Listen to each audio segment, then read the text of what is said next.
Eu vou trazer uma palavra para você que ela se divide em duas partes. Primeiro, uma que fala sobre a aflição que as pessoas passam, e a segunda parte, sobre o que Deus quer fazer, sobre esse estado de aflição que muitas pessoas estão passando hoje. Amém? Aqui, pode abrir ali para mim, Lamentações capítulo 3, nós vamos ler do 19 ao 25. Conta de uma época em que o povo de Israel, ele saiu para o exílio. Conta de uma época em que o povo, ele foi levado cativeiro. Era um povo que tinha a sua nacionalidade, tinha a sua terra, tinha o seu campo, tinha tudo, e foi levado em cativo. De repente, do dia para a noite, eles perderam tudo. E esse povo começou a prantear, esse povo começou a chorar. E eu não sei quantas pessoas aqui nessa noite estão nessa situação, mas deixa eu te falar uma coisa. Deus, ele está olhando para toda e qualquer situação que nós estamos passando, amém? Eu não sei o que você está vivendo, mas o que você está vivendo é passageiro. E nada do que você está passando hoje se compara com a glória que há de vir sobre a tua vida em nome de Jesus. Amém, queridos? Ele disse assim, olha, lembra-te da minha aflição e do meu pranto, do absinto e do veneno. A minha alma continuamente os recorda e se abate dentro de mim. Aí olha só que versículo lindo. Quero trazer à memória o que pode me dar esperança. Amém? Porque assim, ó, eles estavam falando, lembra de mim, Senhor, porque eu só penso em coisa ruim, e quanto mais eu penso, mais em coisa ruim eu penso, mais eu fico remoendo as coisas ruins que estão acontecendo na minha vida. Mas ele disse assim, ó, a partir de agora, eu quero trazer à minha memória o que pode me dar esperança. Ah, querido, traga na tua memória aquilo que Deus vai fazer na tua vida. Traga na tua memória tudo que está escrito nessa palavra, porque se está escrito aqui, é porque vai se cumprir na minha e na sua vida, amém?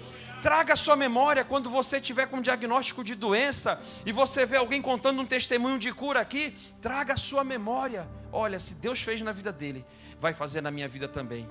Ah, eu posso hoje estar vivendo um momento de escassez, mas eu vou trazer à memória que amanhã a promessa do Senhor vai se cumprir na minha vida. Porque não se esqueça, Deus é bom e a sua misericórdia dura para sempre, meu irmão. Quero trazer à memória aquilo que pode me dar esperança. Pode passar. Porque as misericórdias do Senhor são a causa de não sermos consumidos, porque as suas misericórdias não têm fim. Por mais que você ache que você está sozinho nessa luta, por mais que você ache que você está sozinho nessa adversidade, meu irmão, Deus, ele está sempre do teu lado. Deus, ele está sempre te cuidando. Deus, ele está sempre te acompanhando. Quantas pessoas aqui, né, de repente passaram por uma situação tão difícil, dizendo, não, agora não tem mais jeito, agora chegou o fim da linha, agora acabou. Que nem o esposo da Maiara aqui, 900 de diabetes. Quem que sobrevive a 900 de diabetes? E para ele já tinha chegado ao fim. Mas sabe por quê? Por que não chegou? Porque quem dá a última resposta é o Senhor. E ele disse, olha, vocês não são consumidos porque as minhas misericórdias não têm fim. As misericórdias do Senhor, elas se renovam a cada manhã. Hoje, enquanto você está aqui, há uma nuvem de misericórdia sobre a tua vida. Amanhã, quando você acordar, a misericórdia do Senhor vai continuar sobre você. Quando você for para o seu trabalho, a misericórdia vai estar te acompanhando.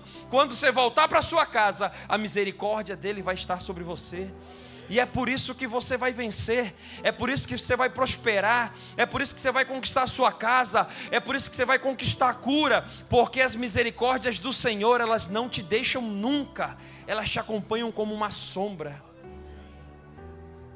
Olha só, renovam-se a cada manhã, grande é a tua fidelidade. Você pode declarar, dizer assim, grande é a tua fidelidade. O nosso Deus, ele é fiel. Gente, ele é tão fiel que a palavra dele diz assim, olha, se vocês forem fiel a mim, eu serei fiel a vocês.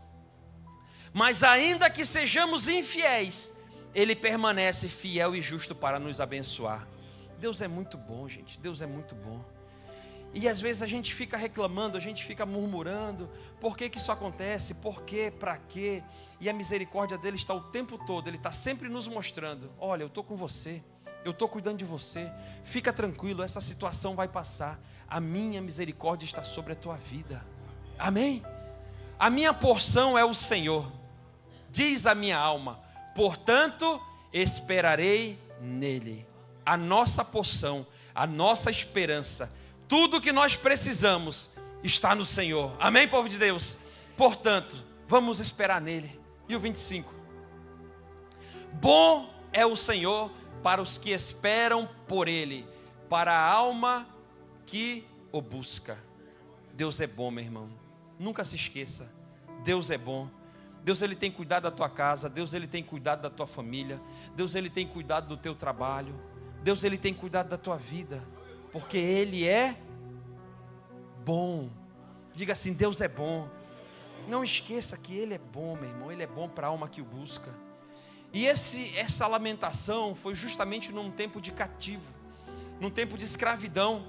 Ao invés dele ficar reclamando, não, ele disse: eu quero trazer à minha memória aquilo que pode me dar esperança. Eu vou começar a lembrar de tudo aquilo que vai dar certo na minha vida. Sabe por quê? Porque a minha e a tua realidade, para quem está passando uma luta muito grande agora, não é o que nós estamos vivendo agora de momento. Essa não é a realidade de Deus para a nossa vida. A realidade de Deus é a promessa dele, que diz que a vontade dele é boa, é perfeita e é agradável, meu irmão. A vontade de Deus para mim e para a tua vida, ela é boa, ela é perfeita e ela é agradável. Ah, mas eu estou passando por uma luta muito grande. É para o teu crescimento. A vontade de Deus é boa, é perfeita e é agradável. Nunca se esqueça disso. Glória a Deus. Agora vamos para as promessas de mudança. Vamos para as promessas de transformação, que é o que nós estamos buscando aqui toda segunda-feira. Amém? Joel capítulo 2, versículo 24. Nós vamos ler do 24 ao 27. Olha que promessa poderosa, meu irmão. As eiras, o campo, se encherão de trigo, e os lagares transbordarão de vinho e de óleo. Amém? Onde havia deserto, onde havia seca, a partir de agora, meu irmão, vão se encher de trigo. E trigo quer dizer prosperidade. Eu quero declarar em nome de Jesus que acabou o tempo de escassez na tua vida, tempo de dívidas, tempo de miséria, tempo de escravidão. Acabou em nome de Jesus, porque as tuas eiras vão se encher de trigo e os teus lagares transbordarão de vinho e de óleo. Haverá prosperidade, haverá alegria, haverá Espírito Santo na tua vida, porque a bênção de Deus, ela é completa sobre você. Olha só que poderoso que é. Quem já perdeu alguma coisa aqui na sua vida? Quem já perdeu? Perdeu um casamento, perdeu finança, perdeu em alguma vez, algum momento na sua vida. Olha só. A mesma mão que levantou para dizer que perdeu, levanta agora aí para declarar. Levanta a mão aí, meu irmão, porque essa é a promessa de Deus para a tua vida.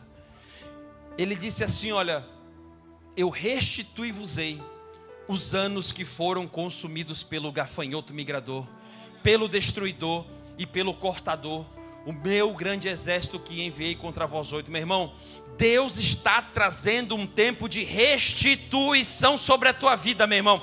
Você pode ter perdido, mas olha só, o que Deus vai fazer na tua vida é algo sobrenatural, porque o nosso Deus, ele é especialista em fazer aquilo que era maldição se tornar em bênção. Então, se você está hoje aqui pensando que está tudo perdido, pensando que está tudo acabado, olha só, Deus está colocando agora uma vírgula na tua história, está escrevendo uma linda história para te dar o fim que você deseja, conforme está escrito na promessa dele. Quem pode dar um glória a Deus por isso? E olha, a promessa continua, meu irmão: vocês comerão abundantemente e vos fartarão e louvarão o nome do Senhor vosso Deus, que se ouve maravilhosamente convosco. E olha que promessa maravilhosa que ele diz para você: o meu povo jamais será envergonhado. Você pode dizer assim: eu jamais serei envergonhado. Diga: eu jamais serei envergonhado. Meu irmão, há dupla honra sobre a tua vida. Deus não permitirá que você venha perecer. A promessa dele é: o meu povo jamais será envergonhado. Aleluia. Aplauda o Senhor bem forte, querido. Aplauda Jesus bem forte. E o 27 diz assim, ó: sabereis que eu estou no meio de Israel. Sabereis que eu estou no meio da luz da vida, que eu sou o Senhor vosso Deus e não há outro. E o meu povo, olha, ele te disse mais uma vez: e o meu povo jamais será envergonhado. Sempre que você estiver no meio da adversidade, sempre que você achar que vai se acabar, lembre-se dessa palavra. Diga assim: Senhor, o Senhor prometeu, e o Senhor disse que o Senhor não é homem para que minta, que o Senhor não é filho do homem para que se arrependa, e o Senhor disse assim, ó: o meu povo jamais será envergonhado. Meu irmão, essa é a promessa dele. Você não será envergonhado. Tudo que Deus prometeu, Ele vai fazer se cumprir na tua vida em nome de Jesus, amém? Ele vai fazer se cumprir, querido. Creia, creia. E acontecerá depois, 27, perdão. Finaliza lá no 27. Sabereis que eu estou no meio de Israel, e que eu sou o Senhor vosso Deus, e que não há outro, e o meu povo jamais será envergonhado. Isso. Então, nesse mês que passou, o meu marido adoeceu. Ficou 3 semanas, de 15 a 17 dias, ele estava morrendo aos poucos, em cima de uma cama. Eu tinha que ajudar ele para o banheiro, voltar, era a única coisa que ele levantava, era para fazer as necessidades dele. E ele emagrecendo muito, já não ia mais trabalhar na lavação, que a gente tem lavação de carro, e a gente tem o telho de lanche também. E eu já estava ficando louca, porque eu estava com as 2 crianças pequenas, ele daquele estado, e gestante. Eu falei: Senhor, eu preciso de Ti. E ele começou a piorar, e não vai no médico, não ia no médico de jeito e maneira. Aí eu falei para ele: vamos fazer o seguinte, faz pelo menos o exame, para desencargo de consciência, porque ele dizia que ele estava daquela maneira, porque eu estava grávida, e ele estava sentindo também, enfim. Arrumava 1001 desculpas. Eu falei: então, ok, vamos fazer o exame, e se for isso, a hora que tiver o neném vai melhorar. Aí eu consegui muito custo que ele fosse fazer o exame. Quando a gente pegou o resultado do exame, a gente pagou para ser mais rápido.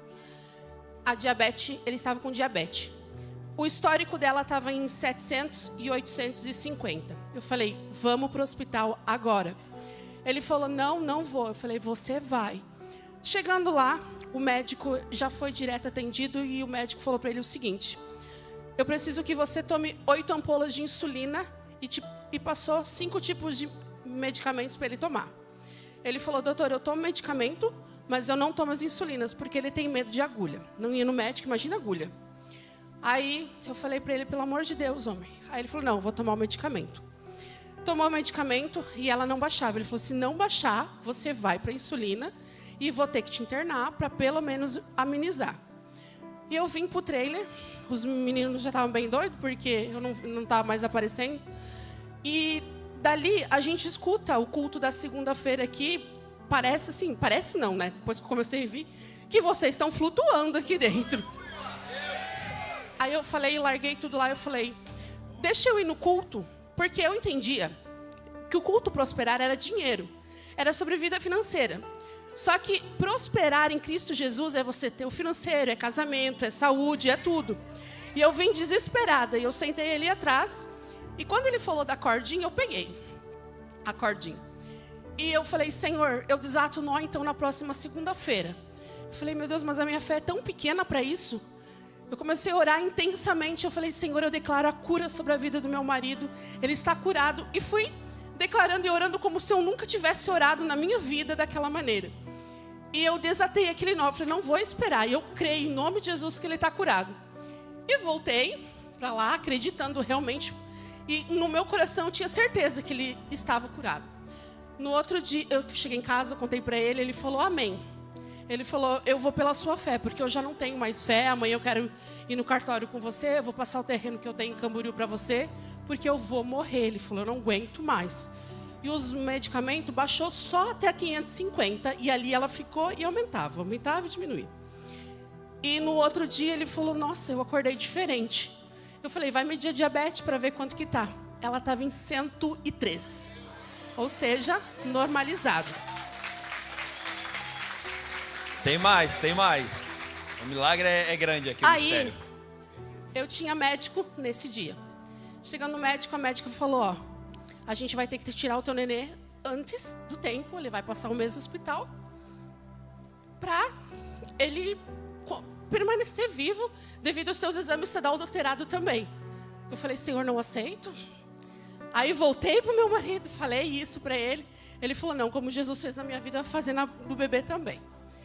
E ele continuou tomando os medicamentos. Eu falei, amor, tira esses medicamentos. Ele falou, não, a sua fé está muito acima do nível. Eu falei, tira esse medicamento porque você já está curado. O que aconteceu com a diabetes dele foi caindo. Foi para 24. Lá corria eu dar açúcar para ele, para aumentar. E eu falei, amor, tira esse medicamento, pelo amor de Deus. Ele falou, tá bom, eu vou tomar um. Começou a tomar um. Ela continuou caindo. Eu falei, agora chega. Ou você acredita ou você não acredita, porque eu tenho fé. Ontem, foi 9 dias que ele não tomou nenhum medicamento. E ela permaneceu em 99, 100, 99, 100. E detalhe, ele não parou com açúcar, café com açúcar. A Coca-Cola dele continuou. Porque eu falei, não, você está curado. E realmente, assim, ela não desestabilizou. E medicamento ele não está mais tomando. E os meus exames também deu tudo normal. A gestação vai prosseguir. Mayara, diz para mim, o que mudou na tua vida depois que você começou a participar aí com a gente? O que mudou o teu entendimento em relação à fé, em relação a enxergar os problemas? O que mudou dentro de você? Tudo, porque eu sempre vim para a igreja, sempre. Só que para mim era mais fácil acreditar no seu milagre do que no meu. Era mais fácil Jesus fazer na sua vida do que na minha. Porque, não sei, para mim era muito distância. Então, um milagre feito dessa maneira, desse mês, que veio tudo, e o médico nem ele acreditar, eu estava vindo e o meu marido foi com o carro. E eu trouxe os exames para mostrar. Os exames alterados e os exames que a gente fez, agora ela está normalzinha, porque mostra o histórico, né? Então, tipo, o que Jesus fez foi inexplicável, só ele. E eu não vinha porque eu achava que era só dinheiro. Então eu falei, não, minha vida financeira está estabilizada, tenho muitos sonhos, mas amém. E quando eu cheguei aqui, eu vi que não é só sobre o prosperar em dinheiro. Não adianta a gente ter dinheiro e não ter saúde, não adianta a gente ter dinheiro e não ter nosso casamento bem. Então é sobre isso. Quem pode aplaudir Jesus aí? E é só o começo. Boa noite, igreja. O prosperar não é somente um dinheiro realmente. Na terça-feira passada, o meu sobrinho, o Christopher, ele estava cruzando a faixa na Avenida Brasil, ali em frente ao AFG, escritório da FG, e todos os carros pararam e, infelizmente, veio um motoqueiro bem desavisado e levou, juntou ele, né? Pela medicina, dizem que ele já não era nem para estar vivo, né? Porque foi um choque muito violento, ele teve traumatismo craniano muito grave, ele tem 15 anos, mas o socorro foi muito rápido também, né? Graças a Deus. O meu cunhado trabalha na Unimed, ele é socorrista, e felizmente nesse dia ele estava de plantão, então foi tudo muito rápido, tudo muito ágil, né? Os primeiros socorros são fundamentais para a vida de um ser humano que sofre algum tipo de acidente, né? E dali já foi encaminhado para o hospital.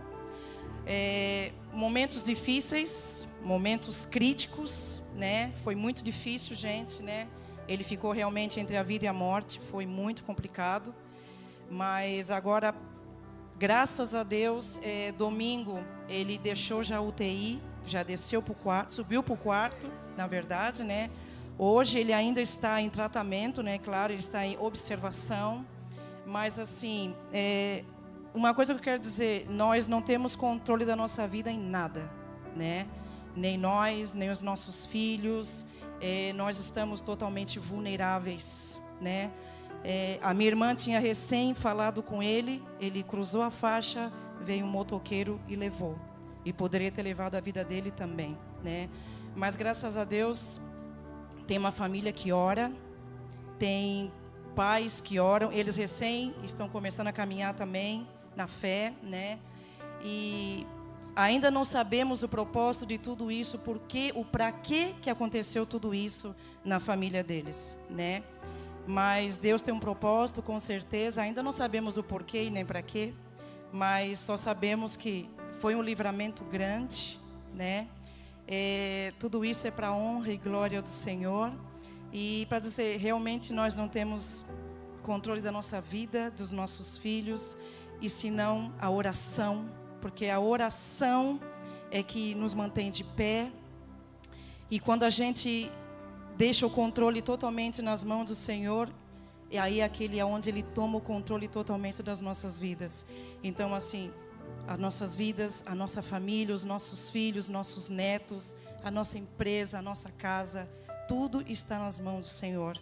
Então, a oração é que nos mantém de pé, a oração é que nos faz cair e levantar, né? Porque nós estamos em corrente de oração, às 3 horas da manhã, está todos nós ali em família, orando pela vida do Christopher. Peço aos irmãos também que continuem oração por ele, né? Para que ele saia sem nenhuma sequela, eu creio. Porque nesse momento, gente, no momento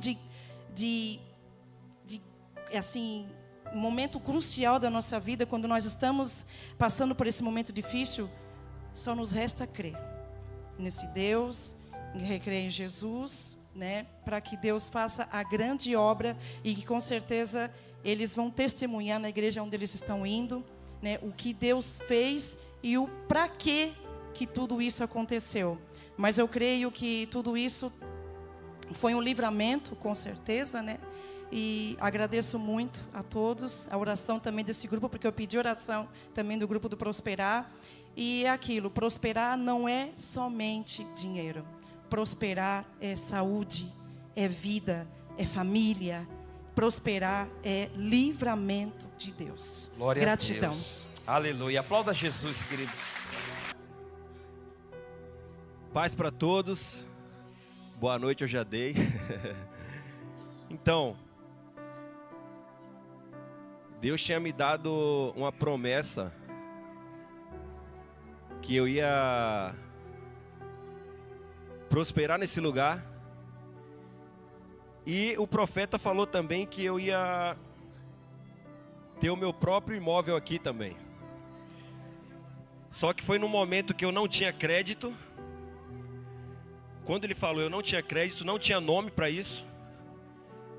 Mas eu tomei posse daquela palavra e me apropriei. Eu falei, se Deus falou, está falado. Ponto. No ano de 2024, eu fui tentar fazer do meu jeito e deu errado. Porque as bênçãos do Senhor, elas estão liberadas, amém? Só que você precisa estar preparado. Então entenda uma coisa, se você receber uma promessa, se prepare, que você vai receber. Toma posse, mas se prepare. Porque não é no seu tempo, é no tempo dele. E eu achei que aquilo ia me frustrar. A Luane, mulher, é mais emotiva, ela chorou porque não tinha dado certo. E eu falei, calma, Deus vai fazer. Se Ele prometeu, Ele é fiel. Se Ele prometeu, Ele é fiel. E depois eu entendi o porquê que não tinha dado certo. Ele sabe de todas as coisas. E sempre eu falo, se eu falo para todo mundo, eu falo, Senhor, eu falo para todo mundo que a Tua palavra diz que todas as coisas cooperam para o bem daqueles que amam a Deus. Por que eu vou ficar aflito agora? Não tem porquê. Vai dar certo, vai acontecer. E quando eu recebi aquela palavra, eu comecei a procurar imóvel. Mesmo sem ter nome, mesmo sem ter crédito, eu comecei a procurar. E falei com alguns corretores, procurei, fui olhar imóvel em Camboriú mesmo. Acho que eu conheço Camboriú todas as pontas aí de tanto olhar imóvel. Só que em fevereiro, aqui em um culto Prosperar, o pastor Jonas Vilar veio aqui. Quem lembra da semente da uva? Alguém pegou aquela semente da uva e fez esse ato profético? Algumas pessoas já deu certo, amém? Já deu, quem já deu certo? Já deu certo ali. Porque Deus, Ele faz no tempo dele. E nem por isso eu fiquei preocupado. A minha não tinha acontecido ainda. Mas a semente da uva foi lançada em um apartamento. Fui procurar Giovanni, corretor daqui da igreja, faz parte da diaconia. Falei, Giovanni, eu tenho uma palavra, não tenho crédito, não tenho dinheiro. Você está comigo nessa? Ele disse, estou contigo. Vamos caçar esse imóvel para você. E eu falei, cara, e de preferência eu prefiro naquele lugar. Eu preferia no centro de Camboriú, devido ao meu menino estudar lá no centro. Eu falei, eu quero o próximo para poder ele ir andando para a escola.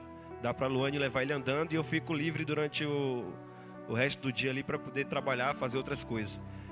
E ele falou, cara, esse imóvel, ele me mostrou até outros imóveis e eu falei assim, cara, é esse aqui que eu quero. Eu joguei a semente aqui. E ele falou que já foram 3 pessoas olhar esse imóvel e até hoje ninguém deu certo. E esse imóvel é novo, ninguém nunca morou nele. Mas até hoje, cara, esse cara é ruim de negócio. Eu falei, ele não é ruim de negócio, estava esperando para mim.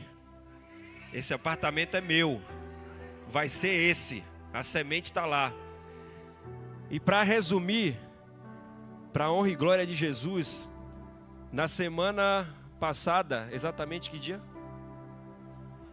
Na quarta-feira, o Giovanni me ligou, depois de todo o processo feito, enviar documento, crédito aprovado. O contrato físico chegou. Primeira vez que eu estou nervoso.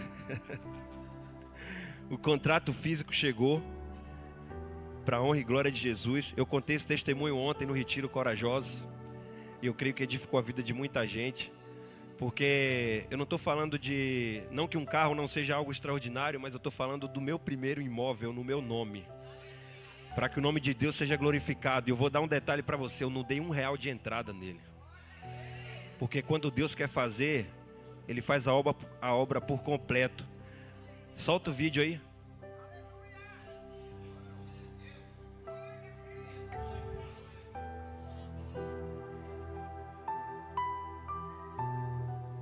Começa dando glória aí, povo de Deus, porque o milagre é grande. Você vai viver a totalidade da promessa de Jesus. E já vai pensando, se aconteceu com ele, vai acontecer comigo também. Já vai declarando aí. Pois eu sirvo um Deus que é tão grande, em apenas um instante faz o impossível se materializar. O meu Deus não faz pela metade, não vou viver uma parte por completo. Então convidado aí pra churrasqueira, ó.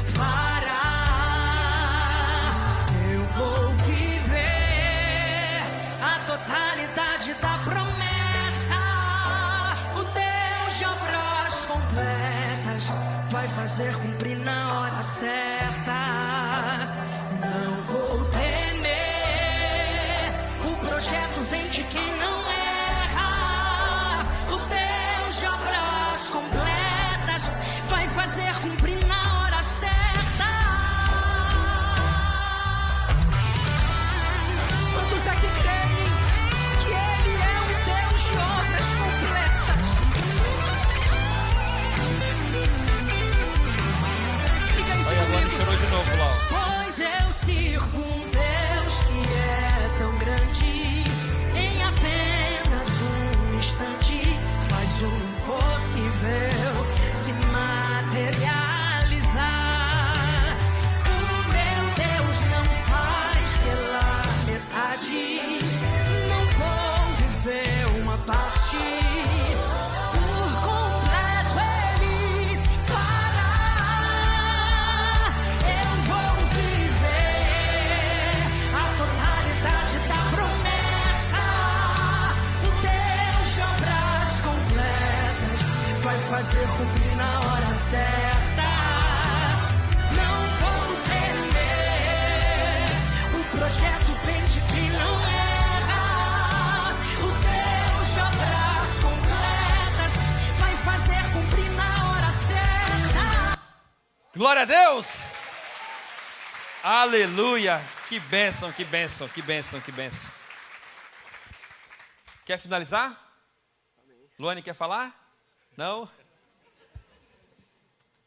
A gente fica tão feliz, né, quando a gente vê uma cura, quando a gente vê a cura do câncer, quando a gente vê a casa própria. A gente fica tão feliz. Meu irmão, isso é só para confirmar que Deus ele está nesse lugar.